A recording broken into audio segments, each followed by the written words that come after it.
ছাব্বিশে জানুয়ারি অর্থাৎ প্রজাতন্ত্র দিবসের দিনই ফুটফুটে পুত্র সন্তানের জন্ম দিয়েছেন রূপসা। সামাজিক বিয়ের 1 মাসের মাথায় প্রেগনেন্সির খবর দিয়ে বিতর্কে জড়ার সুন্দরী। অক্টোবর মাসে ধুমধাম করে সামাজিক বিয়ে সেরেছিলেন অভিনেত্রী রূপসা চট্টোপাধ্যায় ও সায়নদীপ সরকার। আইনি বিয়েটা অবশ্য 1 বছর আগেই সেরে ফেলেছিলেন দুজনে।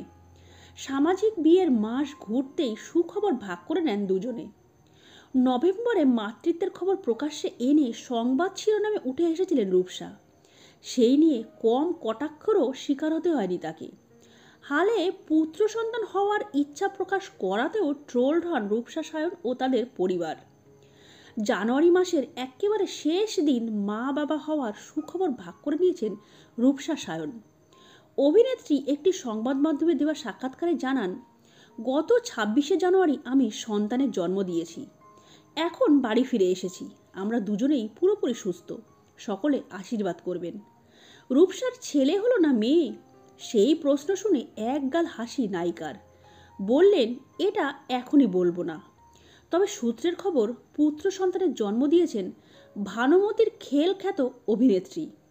স্বামী সায়নদীপের সোশ্যাল মিডিয়া পোস্টও মিলেছে সেই ইঙ্গিত।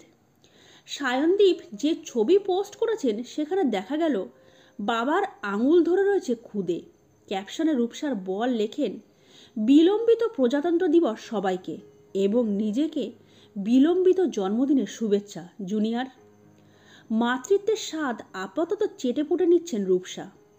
কোনো রকম কটাক্ষকে পাত্তা দিতে নারাজ অভিনেত্রী। সায়নদীপই তার সবচেয়ে বড় সাপোর্ট সিস্টেম। রুক্মিণীর বিনোদিনী ছবিতে সদ্য দেখা মিলেছে রূপসার। আপাতত তিনি মাতৃত্বকালীন ছুটিতে রয়েছেন। তবে এপ্রিল মে মাস নাগাদই কাজে ফেরার পরিকল্পনা রয়েছে রূপসার। এখনও 30-এর কোটা পেরোননি অভিনেত্রী। অল্প বয়সে মা হয়েছেন ঠিকই, তবে বেশ এক্সাইটেড এই নতুন সফর নিয়ে।